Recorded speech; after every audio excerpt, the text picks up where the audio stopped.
चिट्ठी पहला कुरिन्थियों उसका 9 अध्याय और उसका 24 वचन। पहला कुरिन्थियों उसका 9 अध्याय 24 वचन हम पढ़ेंगे। बड़े ध्यानपूर्वक सुनिएगा, थोड़ी देर बातें करूंगा परमेश्वर के वचन से।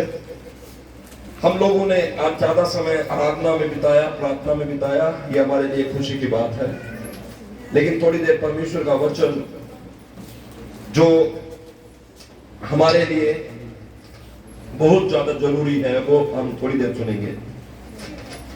यहां पर प्रभु का वचन कहता है, पहला कुरिन्थियों उसका 9 अध्याय 24 वचन पढ़ने लगा हूं, ध्यान से सुनिए।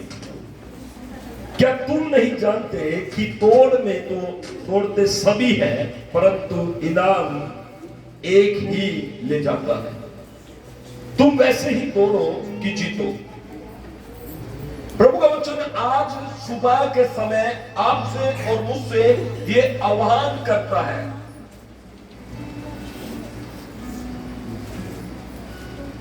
आज वचन आह्वान करता है कि आप और मैं एक दौड़ में हिस्सा ले चुके हैं।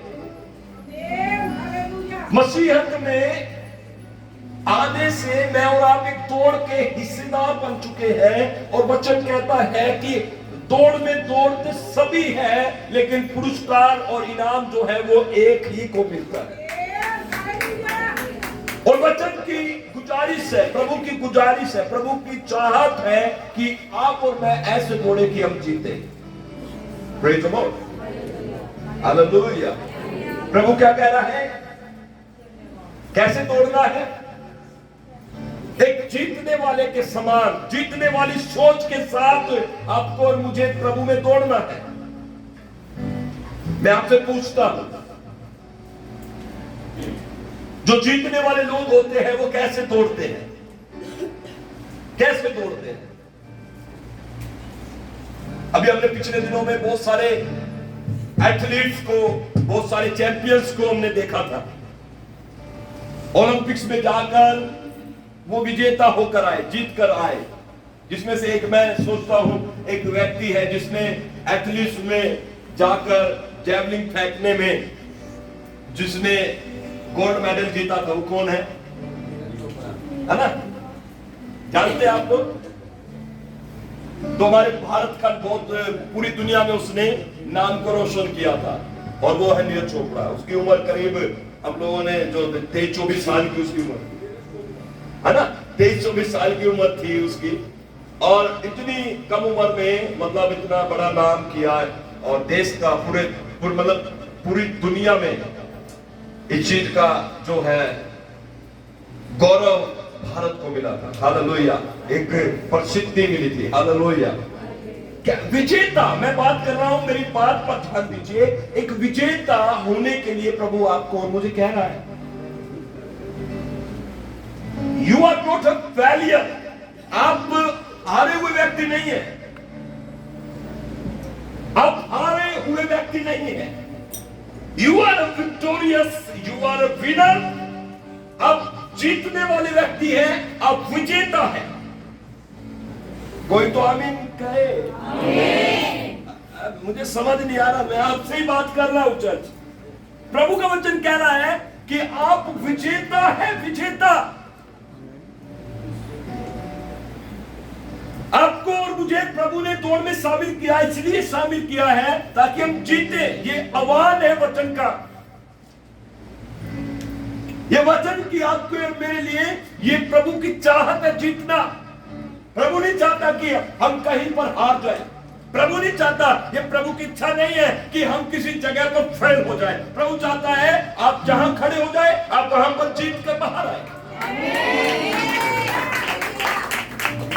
आपको पता है, आपको और मुझे विजेता प्रभु ने बनाया है। जब हम बाइबल को पढ़ते हैं, वचन को पढ़ते हैं, प्रभु के कलाम को, तो प्रभु यीशु मसीह ने हम लोगों को विजेता बनाने के लिए अपने आप को सूली पर कुर्बान कर दिया। उसने उस मौत का, उस श्राप का और उस शैतान का बंधन को जो मेरे और आपके ऊपर था, उसने तोड़ दिया। आमीन। जोर से बोले चर्च। मेरी बात सुनिए, यीशु ने जो कार्य आज से 2023 साल पहले क्रूस पर किया था, वही मेरे लिए ये समझने के लिए जरूरत है कि उस टाइम पर मेरी जीत के दरवाजे खुल चुके हैं। मेरे जीत के दरवाजे खुल चुके हैं चर्च। आपको मुझे जानना चाहिए कि मैं एक ऐसे प्रभु की आराधना करता हूं जिसे कब्र भी रोक नहीं सकती। यीशु मसीह मर गए, 3 किलो में थोप दिए गए, कब्र में रखा, और प्रभु यीशु मसीह वहीं पर सिमट कर नहीं रह गए। यीशु मसीह का जो जीवन है वहीं पर सिमट कर बंद नहीं हुआ। शैतान सोच रहा था कि उसका जीवन सिमट कर बंद हो गया, लेकिन ऐसा नहीं हुआ। बाइबल बताती है वो मुर्दों में से तीसरे दिन जी उठा, वो जी उठा। इसका मतलब क्या है? मैं और आप एक ऐसे प्रभु की प्रशंसा करते हैं, ऐसे खुदावन की प्रशंसा करते हैं जो जीता हुआ परमेश्वर है, जो विजेता परमेश्वर है, जिसने हर चीज को, दुनिया की हर ताकत को प्रभु यीशु मसीह ने स्वयं जीत कर उसे अपने वश में कर दिया। मेरी बात समझिए, आपको और मुझे विजेता होने के लिए बुलाया गया। लेकिन मैं कब विजेता बनूंगा? आज ये बात को थोड़ा सा समझना है। जब हम नीरज चोपड़ा, जो हमारा एक भाई है, जो विजेता है, एथलीट्स में वो गोल्ड मेडल लेकर आया, तो उसके जीवन को जब आप पढ़ेंगे या सुनेंगे, जब वो जीत कर आया था, बहुत सारी मीडिया ने, बहुत सारे टीवी चैनल्स ने, न्यूज ने उसके जीवन की बायोग्राफी को खिंगाला और उससे ये सवाल पूछा गया कि आप इतनी कम उम्र में इतनी बड़ी बुलंदी को कैसे आपने प्राप्त कर लिया? और वो हमेशा यही बोलता था, जिस समय लोग सोते होते थे उस समय मैं स्टेडियम में होता था।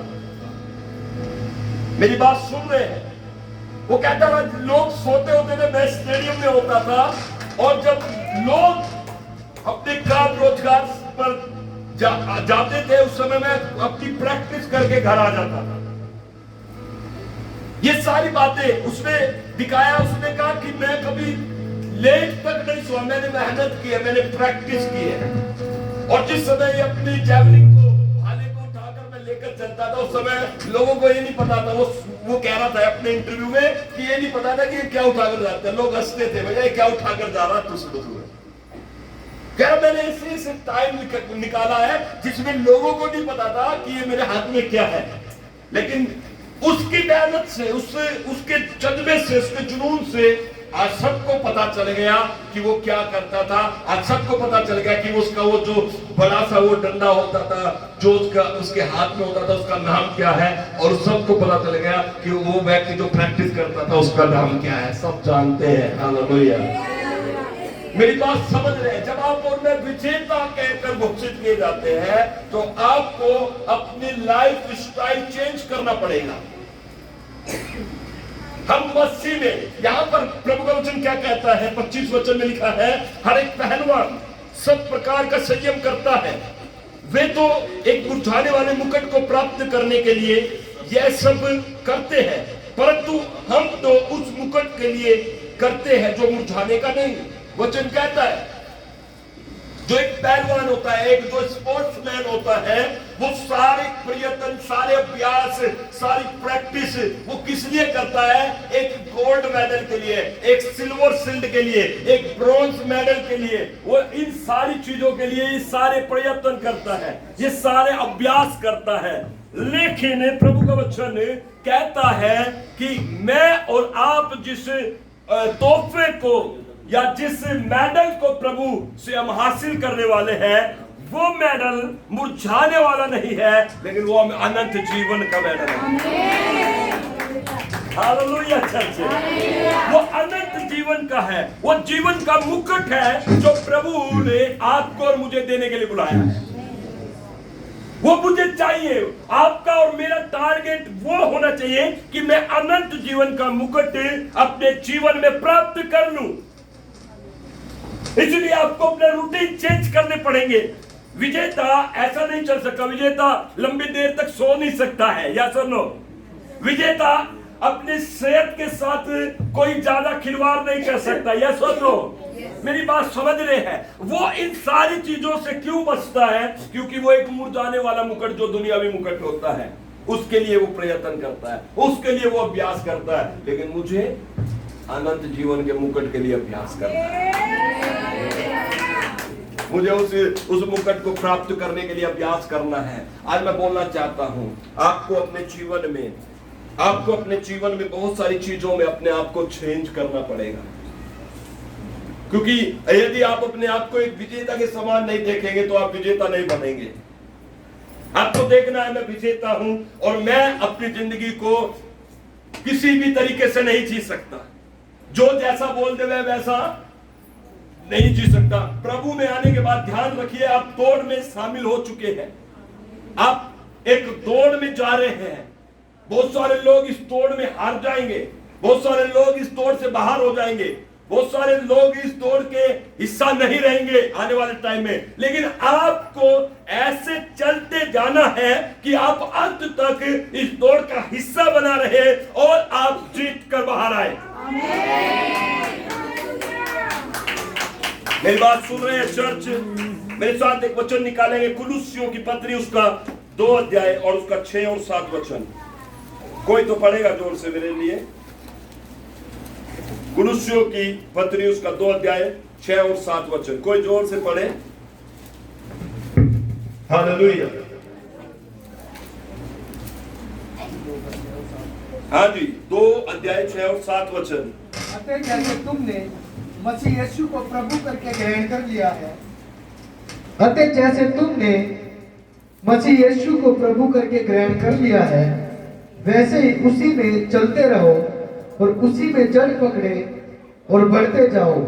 और जैसे तुम सिखाए गए वैसे ही विश्वास में दृढ़ होते जाओ और अधिक धन्यवाद करते रहो।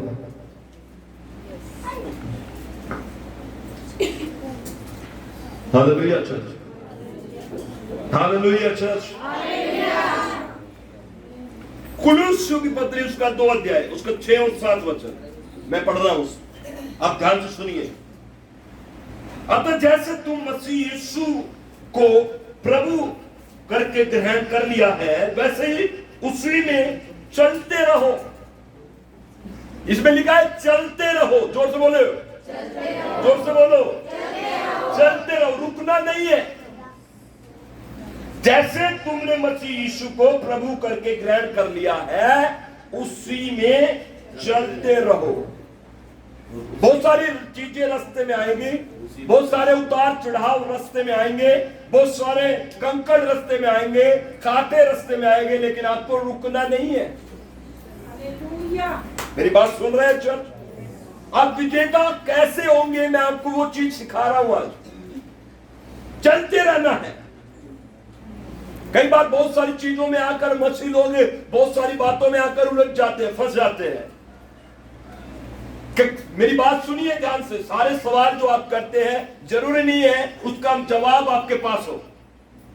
जरूरी नहीं है कि जो सवाल आप करते हो उसका जवाब पास्टर के पास हो। जरूरी नहीं है, सारे सवालों का जवाब नहीं होता।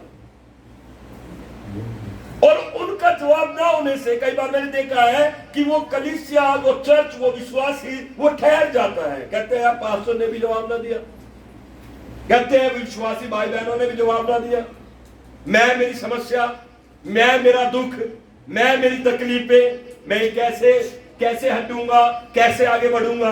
मैं बता दूं आपको, हर एक व्यक्ति किसी ना किसी जुए के, किसी ना किसी समस्या के नीचे से जा रहा है। कोई आप अकेले नहीं है चर्च। मेरी बात सुन रहे हैं? अब बाइबल पढ़कर देखिए, प्रभु के लोग जिसको हम एलिया कहते हैं। एलिया इतना बड़ा परमेश्वर का नबी था। एलिया प्रार्थना करता था, बारिश होती थी। एलिया प्रार्थना करता था, बारिश नहीं होती थी। एलिया पर प्रार्थना करता था, आग गिरती थी। परमेश्वर उसके साथ था, परमेश्वर प्रार्थना सुनता था। लेकिन इसके बाद भी लिखा है एलिया भी हमारे समान सुख और दुख का भोगी था। एलिया भी हमारे समान सुख और दुख का। इट डजंट मैटर कि मैं कौन सी परिस्थिति में जा रहा हूं, लेकिन मैटर जो चीज रखती है वो ये है कि मैं मसीह में कितना मजबूत हूं। यदि मैं मजबूत नहीं होऊंगा तो मैं अपनी दौड़ को पूरा नहीं कर पाऊंगा चर्च। ये मैटर करता है कि आपका ध्यान, आपका केंद्र बिंदु क्या है। जैसे पौलुस कहता है कि मैं इस तरीके से दौड़ता हूं, इस तरीके से चलता हूं कि मैं इनाम पाऊं, पुरस्कार पाऊं। आपको और मुझे उन चीजों को समझना है। मेरा केंद्र बिंदु दुनिया नहीं है, मेरा केंद्र बिंदु यीशु है, प्रभु है, मुझे वो हासिल करना है। इसलिए यहाँ पर प्रभु का वचन कहता है उसमें चलते जाओ, चलते जाओ, चलते जाओ। अपने बाद वाले से बोलो चलते जाओ, है ना। आगे क्या लिखा है? और उसी में जड़ पकड़ते और बढ़ते जाओ। दूसरी बात, प्रभु में जड़ पकड़ते और बढ़ते जाओ।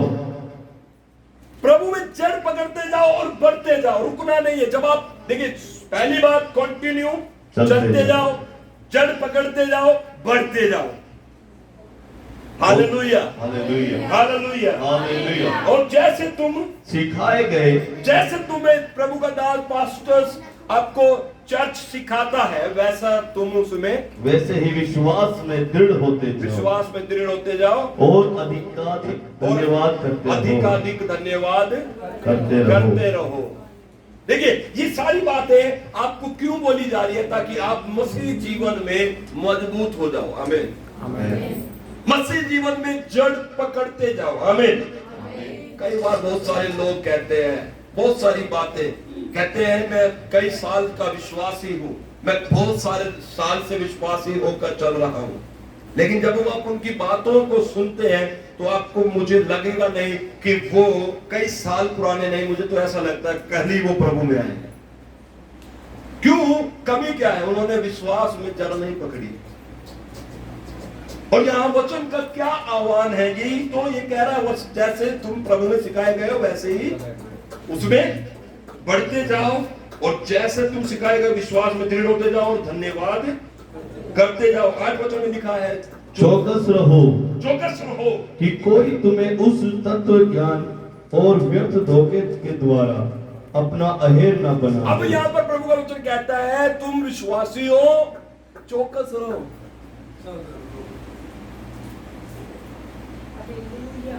चौकस रहो, तुम्हें उस तत्व ज्ञान और व्यर्थ धोखे के द्वारा तुम्हें अपना अहेर ना बना ले। कई बार बहुत सारी चीजें दुनिया में है, प्रभु के वचन के विरुद्ध है, कलीसिया के विरुद्ध है। मेरी बात सुनो, यीशु मसीह की शिक्षाओं के विरुद्ध है, और बहुत सारे लोग उस पर कान लगा लेते हैं, और बहुत सारी बार वो भटक जाते हैं अपने जीवन से। लेकिन हमें ऐसा नहीं करना चाहिए चर्च। मेरी बात समझ रहे हैं? हमें मसीह में जड़ पकड़ कर मजबूत होना जरूरी है, क्योंकि इधर उधर के तत्व ज्ञान जो लोग आजकल सुनाते हैं, दिखाते हैं, उन सारी चीजों से आपको और मुझे क्या है, अपने आप को बचा कर रखना है। क्योंकि कोई क्रूस पर चढ़कर मरा नहीं है, सिर्फ एक ही मरा है, और उसका नाम यीशु है। यीशु मसीह आपका उद्धार है, यीशु मसीह आपका प्रभु है, यीशु मसीह आपको और मुझे स्वर्ग लेकर जाने वाला परमेश्वर। यहां पर प्रभु का वचन कहता है, उस तत्व ज्ञान और व्यर्थ धोखे से क्या कर ले, वो तुम्हें अपना अहेर ना बना ले। जो मनुष्यों की परंपराओं, जो मनुष्य की परंपराओं और संसार की आदि शिक्षा के अनुसार तो है, हाँ, पर मसीह के अनुसार नहीं। ठीक है। कितने लोग यहाँ पर बैठे हैं जो कहते हैं मैं मसीह में दृढ़ हूं? हाथ उठाना। देखिए, आपकी और मेरी दृढ़ता पता कैसे चलेगी? हम लोगों की दृढ़ता कैसे पता चलेगी? इस पर थोड़ा बताइए, क्या परिस्थिति कैसी भी क्यों ना हो, हालात कैसे भी हो, क्यों ना हो। अच्छा, जो बात हम बोल रहे हैं, क्या हम उस बात में पक्के हैं?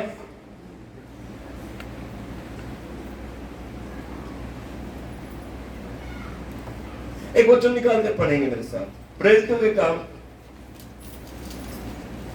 काम 8 अध्याय, 7 अध्याय निकाले।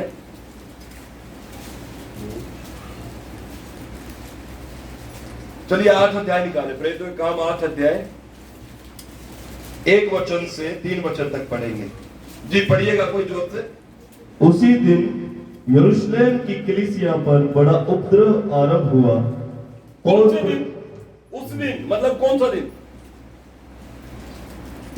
जब आप 7 अध्याय पढ़ेंगे तो आपको पता चलेगा अभी अभी कलीसिया में एक नया व्यक्ति उठा था जिसका नाम था स्तिफनुस।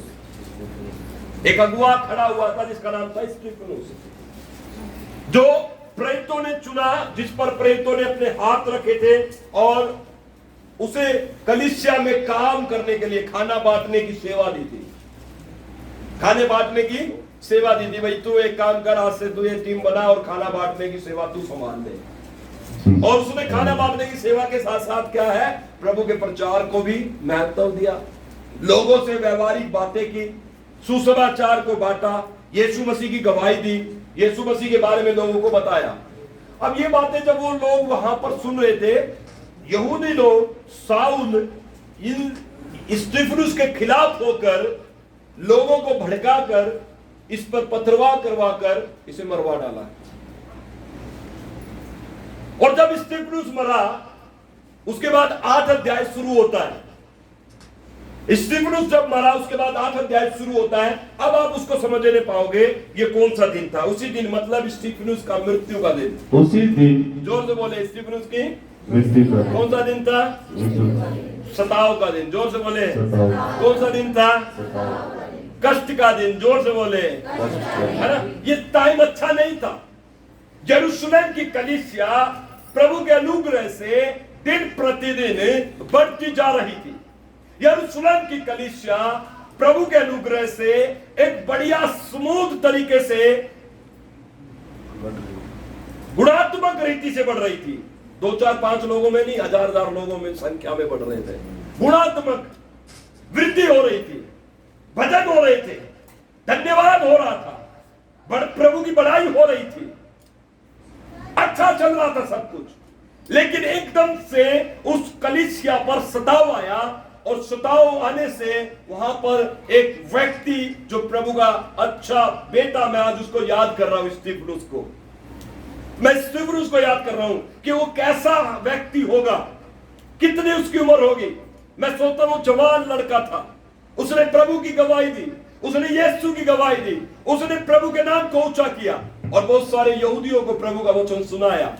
और यहूदियों ने उसके खिलाफ झूठी कहानी गढ़कर उस पर पथरवाह करवाया, और इतना पथरवाह हुआ उस पर कि वो मर गया। अंतिम में स्तिफनुस ने अपने आंखें उठाकर देखा कि स्वर्ग उसके लिए खुला हुआ है और प्रभु यीशु मसीह परमेश्वर के दाहिनी ओर बैठे हुए हैं। और उसने कहा कि प्रभु जो ये कर रहे हैं इसकी सजा इन्हें ना देना, और अपने प्राण छोड़ दिए। उसी दिन यरूशलेम की कलीसिया पर बड़ा सताव आया, उपद्रव आरंभ हुआ, उपद्रव आरंभ हुआ, और प्रेरितों को छोड़ सब के सब यहूदिया और सामरिया देशों में तितर बितर हो गए। कलीसिया यहूदिया और सामरिया के देशों में तितर बिखर गई। कलीसिया पहले क्या थी? एकजुट थी। क्या थी? एकजुट। लेकिन जैसे ही उपद्रव हुआ, कलीसिया तितर बितर, यरूशलेम की कलीसिया तितर बितर, है ना। क्योंकि सताव है, क्योंकि लोग डरे हुए हैं, क्योंकि लोग अपनी जान बचाकर भाग रहे हैं। लोगों ने, कलीसिया ने यरूशलेम तो छोड़ा, सुन रहे मेरी बात को, यरूशलेम तो छोड़ दिया था, लेकिन यीशु को उन्होंने नहीं छोड़ा। क्या मैं बोलना चाह रहा हूं? कैसे पता चलेगा कि मैं मसीह में दृढ़ हूं? कैसे पता चलेगा कि मैं मसीह में परिपक्व हूं? अभी एक भाई ने जवाब दिया था, हालात, परिस्थिति चाहे जो भी कुछ हो, मैं यीशु के पीछे चलना नहीं छोड़ूंगा। ये है दृढ़ता का पक्का प्रमाण। यरूशलेम की कलीसिया को देखे, जब वहां पर हम पढ़ते हैं उस दिन उपद्रव हुआ और प्रेरितों को छोड़, सिर्फ प्रेरित लोग यरूशलेम के, प्रेरितों को छोड़ सबके सब सामरिया के देशों में तितर बितर हो गए। कुछ भक्तों ने स्तिफनुस को कब्र में रखा, उसके लिए बड़ा विलाप किया, 23 वचन कहता है, शाऊल कलीसिया को उजाड़ रहा था और घर घर घुसकर पुरुषों और स्त्रियों को घसीट घसीट कर बंदी गृह में डालता था। इतना भयंकर उन पर तूफान आ चुका था। एक भयंकर सताव वहां पर आ गया था। कोई महफूज नहीं समझ रहा था, कोई अपने आप को सुरक्षित नहीं समझ रहा था। और यहूदिया सामरिया के देशों में प्रदेशों में जाकर कलीसिया जाकर छिप गई। लेकिन 4 वचन मुझे बड़ी तसल्ली देकर, प्रभु का वचन हिम्मत देकर मुझसे बात करता है। कहता 4 वचन देखकर मैं बड़ा हैरान हुआ। 4 वचन देखकर मैं बड़ा हैरान हुआ। क्या लिखा वहां पर? लिखा है, जो तितर बितर हुए थे वे सुसमाचार सुनाते हुए फिरे। बावजूद इसके कि मैं सताव से रहा हूं, बावजूद इसके कि मुझे यरूशलेम छोड़ना पड़ा, बावजूद इसके कि मुझे, मेरी बात सुन रहे हैं चर्च, मुझे प्रमाण चाहिए। मुझे प्रभु चाहता है कि आपकी परिपक्वता दिखे। आप सिर्फ परिपक्व सिर्फ मुंह से जुबान से नहीं हो सकते कि मैं प्रभु ने मसीह में परिपक्व हूं और मैं प्रभु के लिए खड़ा रहूंगा। आप सिर्फ जुबान से बात को प्रमाणित नहीं कर सकते। ये बात आपके जीवन से, व्यवहार से दिखनी चाहिए। बाइबल बताती है जब वो उपद्रव उन पर हुआ, जब वहां पर सताव हुआ, जिस बात की वजह से उपद्रव हुआ था, वो क्या बात थी उपद्रव की? वे यीशु की गवाही देते थे। उपद्रव का कारण क्या था? जोर से बोले। सताव का कारण क्या था? वो यीशु मसीह को मानते थे, प्रभु कहते थे, हालेलुया। सच्चाई पर चलते थे, क्रूस पर चढ़ाए हुए यीशु मसीह को दुनिया को सुनाते थे कि एक ही मार्ग है, कि एक ही रास्ता है, उद्धार जिसके द्वारा प्राप्त होता है वो यीशु मसीह है। इसी बात की वजह से तो लोग वहां पर विरोध कर रहे थे। विरोध करते करते वहां पर लोगों को बंदी गृह में डाल दिया गया, मर्डर कर दिया गया, हत्या कर दी गई। लेकिन मुझे कोई ये बताए, क्या प्रभु का काम रुका है? आज से कई हजार साल पहले विरोध हुआ, मारे गए, सताए गए। क्या कोई भी देश आज ऐसा छूटा होगा दुनिया में जहां पर प्रभु यीशु के लोग ना पाए जाते हो? कोई नहीं। और प्रेरितों के अंदर से कलीसिया जो तितर बितर हुई थी, ये प्रेरित नहीं है, ये लीडर नहीं है, ये अगुवे नहीं है, ये कलीसिया है। कौन है ये तितर बितर? कौन हुआ? कलीसिया। यहां पर लिखा है कि कलीसिया यहूदिया और सामरिया के देशों में क्या हो गई? लेकिन उनके अंदर की मजबूती में देखकर बड़ा प्रसन्न हुआ। वहां पर भी जाने के बाद वो यीशु मसीह का प्रचार करते रहे। मेरी बात समझ रहे हैं चर्च? वो यीशु का प्रचार करते रहे, वो यीशु की गवाही देते रहे इधर भीतर होने के बाद भी। और जहां पर वे गए वहीं पर प्रभु ने उनको अद्भुत सामर्थ्य दी। आज मैं पूछता हूं, आप कितने प्रभु में परिपक्व हैं? आप कितने प्रभु में दृढ़ हैं? क्या आज मेरा लेवल उतना लेवल बना हुआ है कि जैसे प्रेरितों के कान में कलीसिया थी, क्या मैं उस कलीसिया के समान अपने आप को मैं बना चुका हूं? जो सताओं में भी, जो दुख में भी, जो तकलीफ में भी, जो निराशाओं में भी प्रभु पर विश्वास करती रही और प्रभु यीशु की गवाही देती रही। यदि मेरा लेवल उतना नहीं, मुझे आज जरूरत है कि मैं अपने लेवल में बढ़ूं यीशु मसीह के सामर्थ्य नाम में। आमीन। अपने लेवल में इंक्रीज होना है। यह पक्का प्रमाण है कि मैं मसीह में दृढ़ हूं। हालात, परिस्थिति, जैसे बच्चों में कहता है, कोई भी चीज मुझे मसीह के प्रेम से अलग। Hallelujah, hallelujah. आप इस प्रकार प्रभु के राज्य में चलना है आपको कि आप एक पुरस्कार के हिस्सेदार हो। आपका पुरस्कार आपको दिया जाए। दौड़ में दौड़ते बहुत है, लेकिन पुरस्कार एक ही को मिलता है। तुम ऐसे दौड़ो कि तुम जीतो। इसके बाद फिर मैं 9 अध्याय प्रेरितों का काम उसके 10 अध्याय में लेकर जाता हूं। आप 10 अध्याय भी पढ़िए जी। कैसरिया में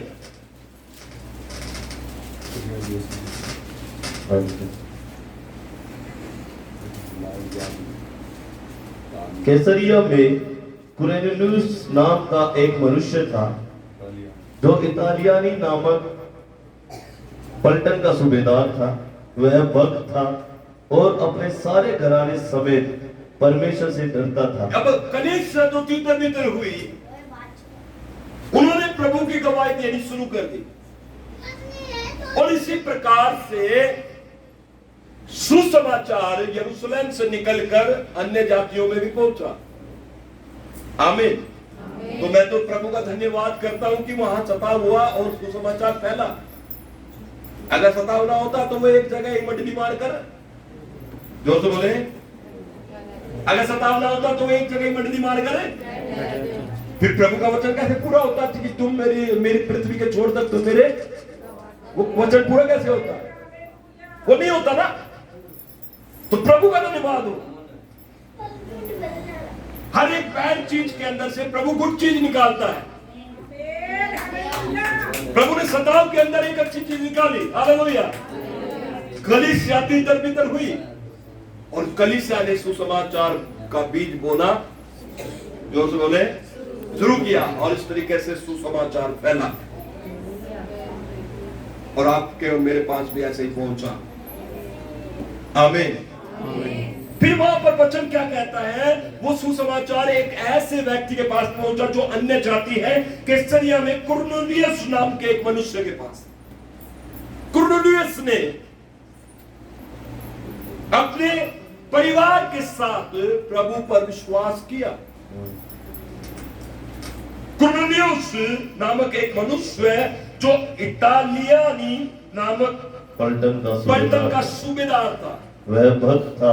वो क्रिश्चियन नहीं था, वो यहूदी नहीं था, वो प्रभु पर विश्वास करता था, एक अन्य जाति बैकग्राउंड से आकर। हालेलुया। उसने सुसमाचार पर विश्वास किया।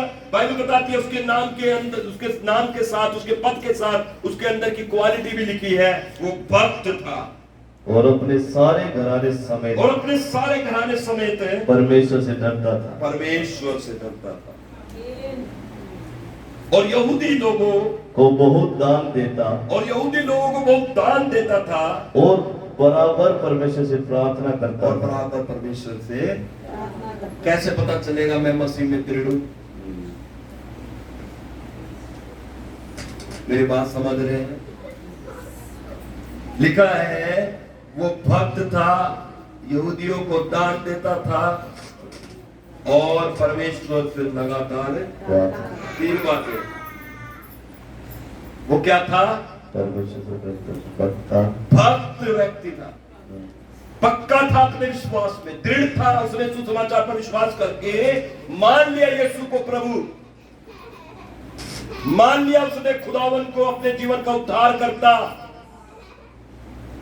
और सिर्फ अकेला ही अपने आप में विश्वास में नहीं रहा, उसने अपने परिवार को भी ये बात समझाई कि हमारे लिए जो क्रूस पर चढ़ा है, हमारे लिए जो मुक्ति है, हमारे लिए जो उद्धार है, वो यीशु ही है। कई बार हम लोग क्या करते हैं? हम कहते हैं पास्टर जी मेरे परिवार में मैं अकेला विश्वास करता हूं और मेरे परिवार में कोई विश्वास नहीं करता है। आप चुप हो जाओ ऐसा बोलने से। अगर आप विश्वास में सही हो, अगर आप दृढ़ता से विश्वास करते हो, मैं बता देना चाहता हूं आपके विश्वास का परमेश्वर आदर करेगा, आपका पूरा परिवार विश्वास में आ जाएगा। कुरनेलियुस के जीवन को देखे, उसने सुसमाचार पर विश्वास किया, उसने यीशु को अपना प्रभु मान लिया और अपने अच्छे दृढ़ विश्वास की वजह से उसका पूरा परिवार विश्वास में आ गया। और उसके जीवन में दूसरी बात, वो हमेशा प्रभु के कार्यों को सपोर्ट करता था, पैसा देता था, दान देता था। इवन तो उसके पास चर्च नहीं है, उसके पास कलीसिया नहीं है, उसके पास पास्टर नहीं है, लेकिन उसने सुसमाचार मान लिया। आमीन। लेकिन अपनी रीति पूरी करता था। अपने परिवार के साथ परमेश्वर का डर मानता था, अपना कमाई का हिस्सा दान कलीसिया को देता था और लगातार प्रार्थना करता था। आमीन। जब ये कार्य वो करता रहा लगातार लगातार लगातार, उस प्रभु में दृढ़ता से जड़ पकड़ता गया, उसके बाद एक उसके जीवन में प्रभु की तरफ से उसे एक दर्शन मिला। 3 वचन में लिखा है, उसने दिन के तीसरे पहर के निकट दर्शन में स्पष्ट रूप से देखा कि परमेश्वर का एक स्वर्गदूत उसके पास भीतर आकर कहता है, हे कुरनेलियुस। उसने उसे ध्यान से देखा और डर कर कहा, और डर गया उस स्वर्गदूत को देखकर। अभी उसका जीवन जो है प्रभु में एक सही फ्लैट तरीके से चल रहा था, कुछ नहीं करता, प्रभु का डर मानता था, प्रभु के डर भय में जीता था, आराधना प्रार्थना करता था, अपने कमाई का 10वां हिस्सा भी देता था, प्रभु के कामों को सपोर्ट भी करता था, अब प्रभु के राज्य के लिए बोता भी था और लगातार प्रार्थना करता था। अभी तक उसका जीवन में स्वर्गदूत जैसा एक प्रकटीकरण नहीं हुआ। ये दूसरा लेवल का विश्वासियों के जीवन में प्रभु की तरफ से एक वरदान है कि आप जब प्रेयर करते हैं, जब आप प्रभु के साथ खराई से ईमानदारी से चल रहे हैं, प्रभु आपको स्वर्गदूतों के द्वारा प्रकट करके दिखाता है। मेरी बात समझ रहे चर्च? उसको स्वर्गदूत दिखाई दिया दिन के तीसरे पहर में। उसके पास एक स्वर्गदूत आकर खड़ा हो गया और उससे कहा, हे कुरनेलियुस।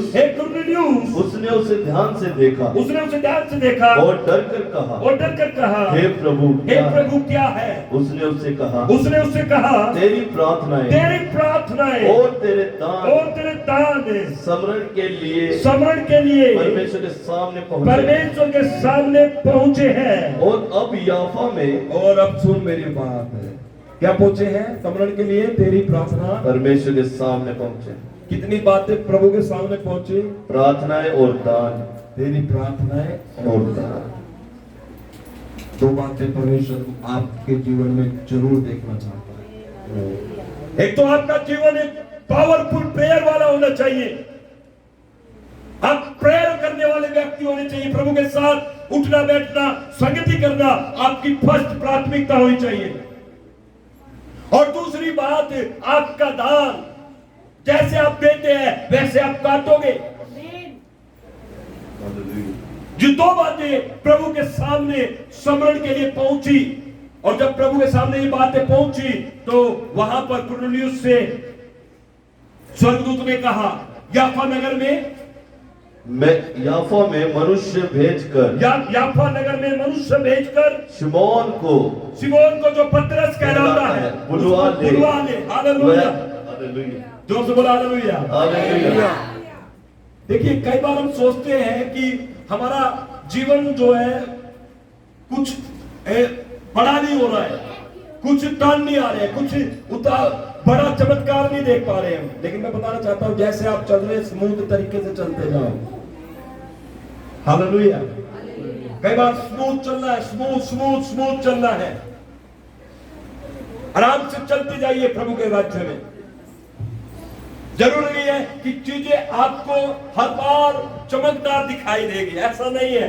आप संजय चर्च आए, प्रार्थना करें, घर जाए, धन्यवाद करें, प्रार्थना करें, घर जाए, अपना कमाई दान 10वां बोए, घर जाए। आज चलते जाए ईमानदारी के साथ, और बीच में रास्ते में प्रभु आपसे एक दिन मिलेगा।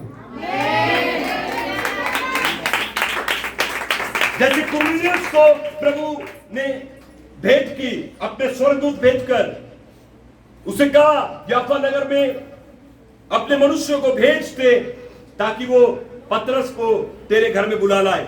और आगे पढ़े थोड़ा सा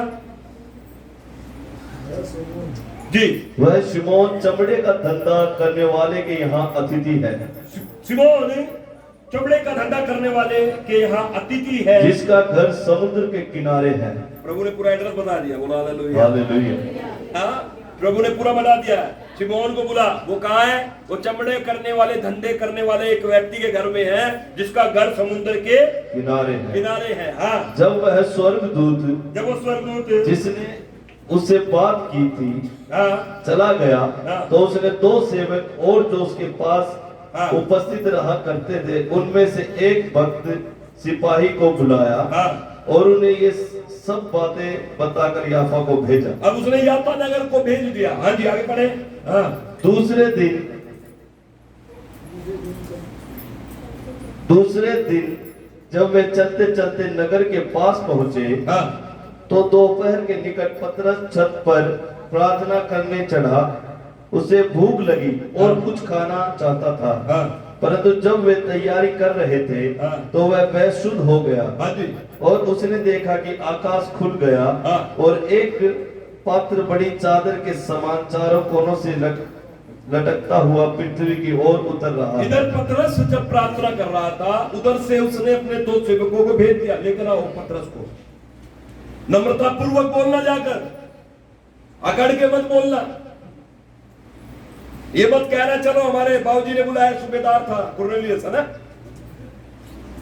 जब जाओ तो नमस्कार के साथ, नम्रता के साथ जाना, क्योंकि वो प्रभु का दास है। मेरी बात सुन रहे चर्च? और जब इधर पतरस जिसके घर में रुका हुआ है, कमरे में छत पर चढ़कर प्रार्थना कर रहा था, बेसुध हो गया और उसको नींद आ गई। और पतरस ने भी दर्शन देखा। पतरस ने देखा कि स्वर्ग से एक चादर लटकी हुई है, बड़ी चादर लटकी हुई है, और उसके चारों कोनों पर लटकता हुआ पृथ्वी की ओर उतर रहा। उसने देखा कि आकाश खुल गया और एक बड़ी चादर के समान चारों कोनों से वह लटका हुआ है। जिसमें पृथ्वी के सब प्रकार के चौपाए, और रेंगने वाले जंतु, और आकाश के पक्षी थे। उसे एक ऐसा शब्द सुनाई दिया, पतरस को एक ऐसा शब्द सुनाई दिया, हे पतरस, उठ, मार और खा। प्रभु उसको क्या बताना चाह रहे हैं यहाँ पर इस दर्शन में, कि हर एक चीज जो मैंने बनाई है वो क्या है? शुद्ध है।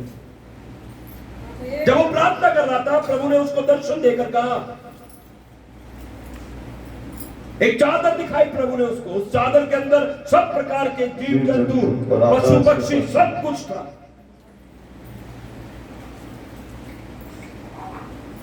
जब पतरस ने वो सब देखा, तो प्रभु ने उसे कहा, पतरस उठ और मार के खा।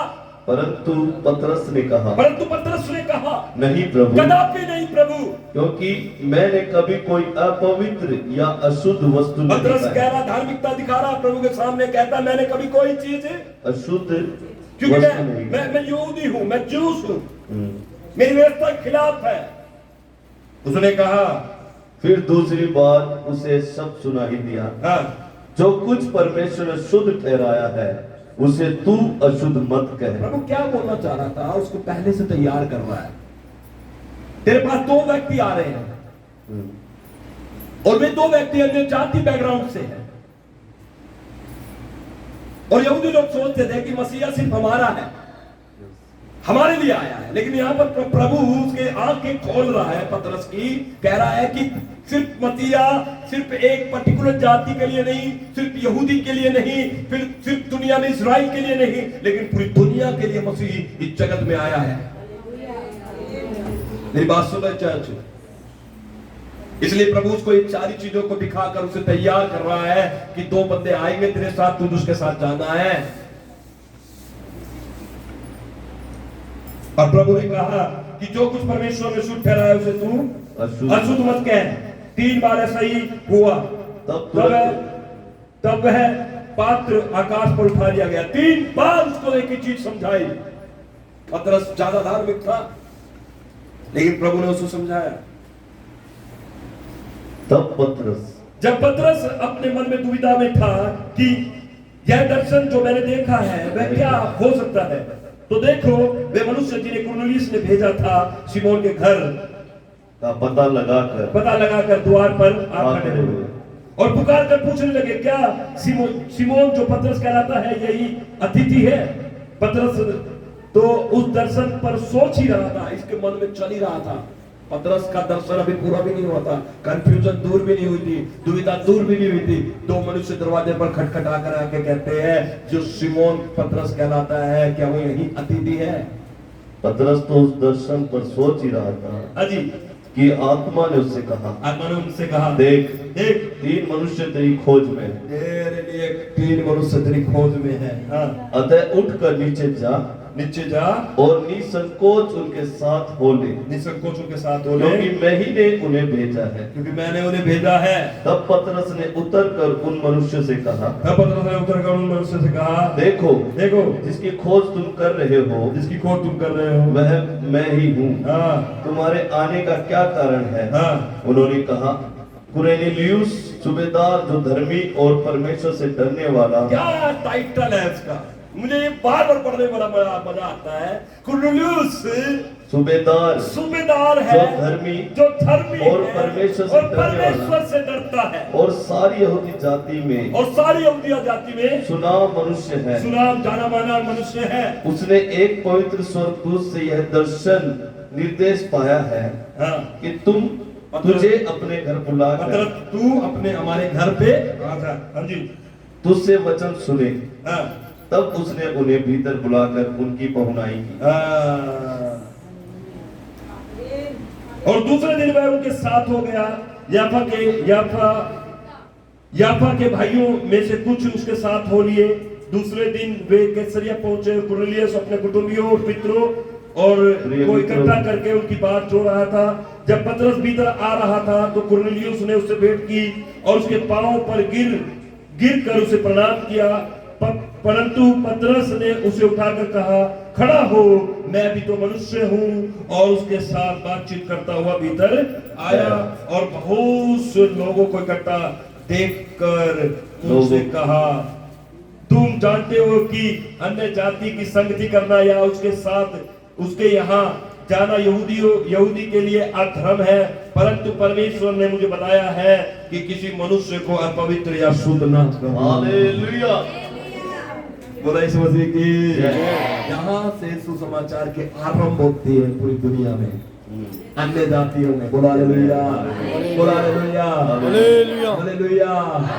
और जब आकर वहां पर देखता है पतरस तो क्या देखता है? कुरनेलियुस खाली अकेला नहीं बैठा हुआ, उसके साथ उसके घर के लोग बैठे हुए हैं, उसके मित्र बैठे हुए हैं, उसके आस पड़ोस के लोग बैठे हुए हैं। और कुरनेलियुस ने पूरे घर को, अपने घर को एक परमेश्वर का भवन बना दिया।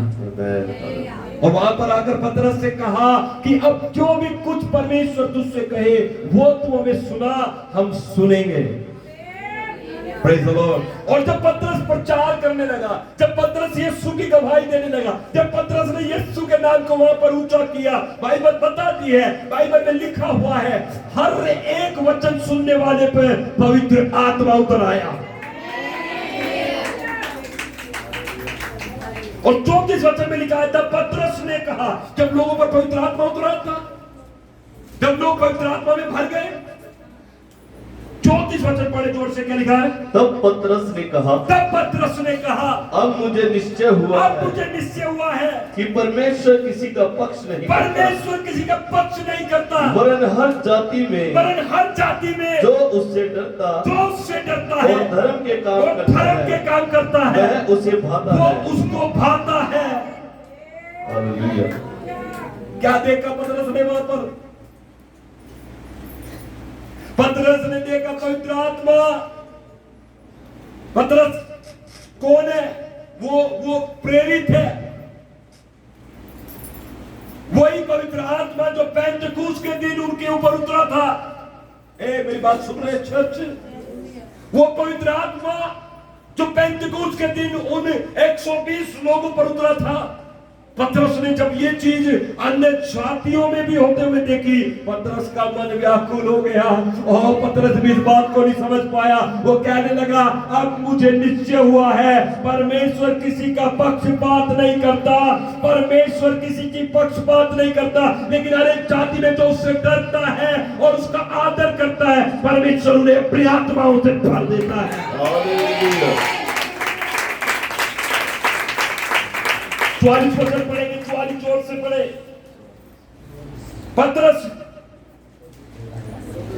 पतरस ये ये बातें कर ही रहा था हाँ, कि पवित्र आत्मा वचन के सब सुनने वालों पर उतर आया हाँ, और जितने खतना किए हुए विश्वासी जो खतना किए हुए विश्वासी, जो यहूदी जो पतरस के साथ आए थे, याफा नगर से आए थे, वे सब चकित हुए वे सब हैरान हो गए कि अन्य जातियों पर कि अन्य जातियों पर भी पवित्र आत्मा का दान उड़ेला गया है। पवित्र आत्मा का दान उंडेला गया है।